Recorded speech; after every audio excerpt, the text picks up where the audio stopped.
بسم اللہ الرحمن الرحیم۔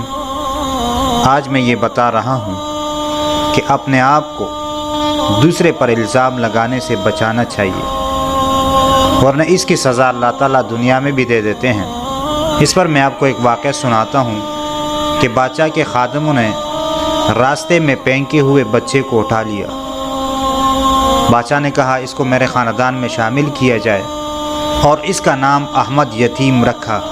جب وہ جوان ہوا تو اس نے حکمت، ذہانت اور شرافت کے آثار دکھائے تو بادشاہ نے اس کی ثقافت اور تعلیم کے لیے خوب اہتمام کیا اور اسے محل کے امور میں پیش رکھا۔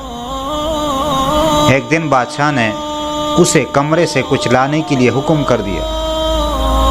جب یہ کمرے میں داخل ہوا تو اس نے ایک خادمہ کو دیکھا جو کہ بادشاہ کے بہت قریب تھی، اور اس کو ایک ملازم کے ساتھ غیر مناسب حالت میں دیکھ لیا۔ وہ خادمہ کہنے لگی، احمد اس خبر کو چھپا لے، اور اس کو گناہ کی دعوت دینے لگی۔ اس نے کہا کہ اللہ کی پناہ، بادشاہ کے مجھ پر بہت سارے احسانات ہیں، اس لیے میں غداری نہیں کر سکتا، اور اسے چھوڑ کر باہر چلا گیا۔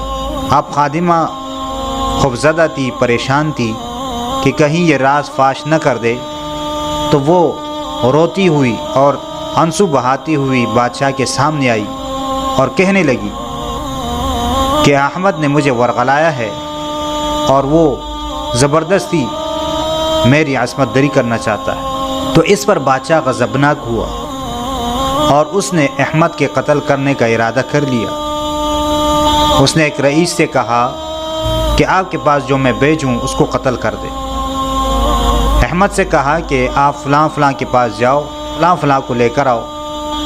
تو احمد تیار ہو کر چلا گیا۔ یہ راستے میں ہیں، وہاں ان کو کچھ نوکر ملے، انہوں نے اپنے اختلافی مسئلے میں اس کو ثالث بنایا۔ اس نے ضروری کام کے لیے ہزار بہانے کیے، لیکن انہوں نے کہا کہ ہم فلاں خادم کو بھیج دیں گے اور وہ مطلوبہ چیز لے کر آئے گا، آپ ہمارا فیصلہ کر دیں۔ تو احمد جو ہے ان کے ساتھ اتفاق کرنے پر تیار ہوئے۔ یہ خادم رئیس کے پاس پہنچا، بادشاہ کا جو فرمان تھا وہ پہنچا دیا۔ تو رئیس نے شاہی فرمان کے مطابق اس کو قتل کر دیا اور اس کا سر بادشاہ کے پاس لایا۔ بادشاہ نے جب دیکھا، اس کے چہرے سے کپڑا ہٹایا تو وہ کسی اور کا سر تھا۔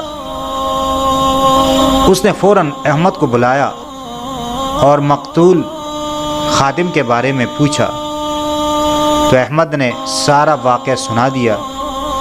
بادشاہ نے کہا اس غلام کا کوئی گناہ آپ کو معلوم ہے؟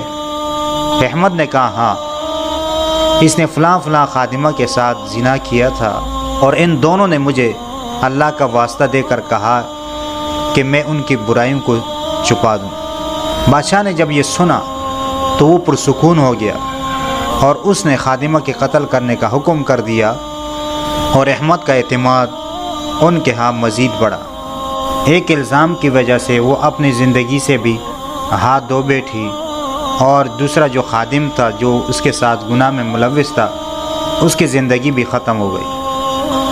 تو اس لیے اپنے آپ کو الزام سے بچانا چاہیے، اور اللہ تعالیٰ سے بھی دعا کرتے ہیں کہ اللہ تعالیٰ ہمیں اس طرح کے معاملات میں احتیاط کرنے کی توفیق عطا فرمائے۔ آمین ثم آمین یا رب العالمین۔